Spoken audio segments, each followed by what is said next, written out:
3 حاجات اساسيه انا شايف ان التوكيلات مش بتعملهم، وخصوصا اثناء فتره الضمان.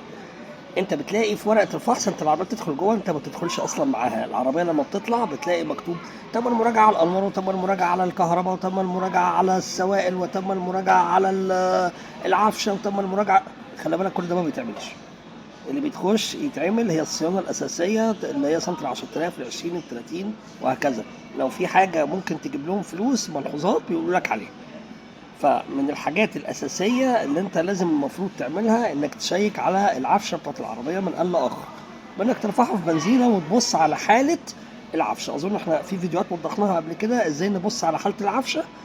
إن أنت بتبص على حالة جميع الأجزاء الرابر اللي في العفشة، من تيش وبارات ميزان وتياش ميزان وبارات داخلية بتاعت دركسيون وبارات خارجية وكاوتش كوبلن وهكذا. تبص على الكاوتش بتاع كل الأجزاء دي، يبقى دي حاجة مهمة قوي لازم تعملها. الحاجة التانية ان انت تكشف على مقاس زيت الفتيس، وخاصة لو انت العربية بتاعتك فيها مقاس لازم تبقى عارف مكانه، وتكشف على حالة زيت الفتيس، وتكشف على مستوى زيت الفتيس. مستوى زيت الفتيس ده مهم جدا.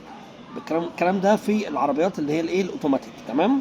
ان انت يبقى عندك مقاس وتكشف بيه على حالة زيت الفتيس.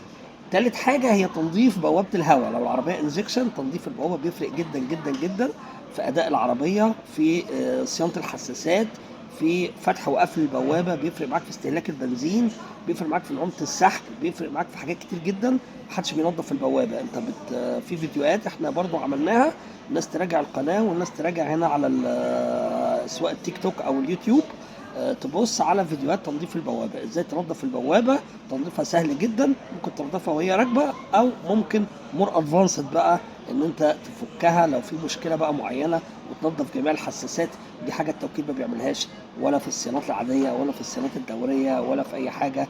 ده عيب كبير جدا. انا شايف ان تنظيف البوابة بيفرق جدا في السحب واستهلاك البنزين وحالة الانجكشن والقراءات بتاعة الكنترول وكل ده.